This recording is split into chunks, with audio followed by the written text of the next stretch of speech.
జమ్మూ కాశ్మీర్ ముఖ్యమంత్రి ఒమర్ అబ్దుల్లా 2024 ఎన్నికల్లో 2 చోట్ల పోటీ చేశాడు. బాందర్గల్, గాడ్గమ్.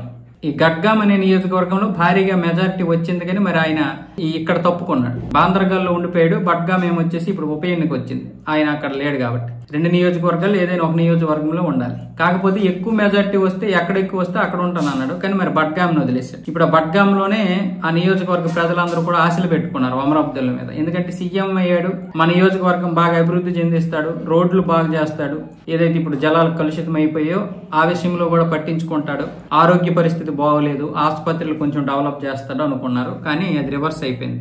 ఇప్పుడు అక్కడ పోటీ నెలకొంది. దీనికి ఆగాకి చెందినటువంటి 3 ముస్లిం నేతలు పోటీకి నిల్చున్నారు.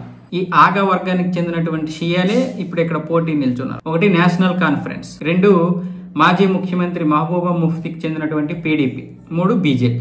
ఈ 3 పార్టీలు కూడా ఆగాకి చెందినటువంటి షియా ముస్లింలే అక్కడ నిల్చోబెట్టాయి. ఎందుకంటే అక్కడ ముస్లిం ఓట్లు ఎక్కువ ఉన్నాయి. కాకపోతే వాస్తవానికి ప్రాక్టికల్ గా టెక్నికల్ గా చూసుకుంటే ఇప్పుడు ఇక్కడ 3 ముస్లింస్ కాబట్టి ముస్లిం ఓట్లు చీలిపోతాయి అనుకుంటే.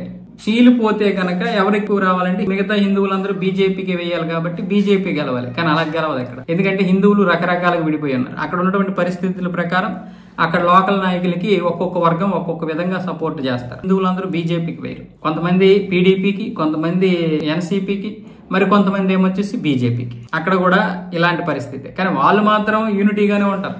బీజేపీకి చెందినటువంటి ముస్లిం నేతకు పెద్దగా ముస్లింస్ వేయరు, ఎందుకంటే వాళ్ళకి తెలుసు బీజేపీ ఎప్పటికైనా సరే హిందుత్వ పార్టీ అని. కానీ ఇక్కడ దరిద్రం ఏంటంటే హిందువులే మన హిందుత్వ పార్టీ కదా అని మనకి ఇక్కడ వేయరు. అక్కడ ఉన్నటువంటి పరిస్థితుల ప్రకారం అప్పటికప్పుడు మారిపోతూ ఉంటారు.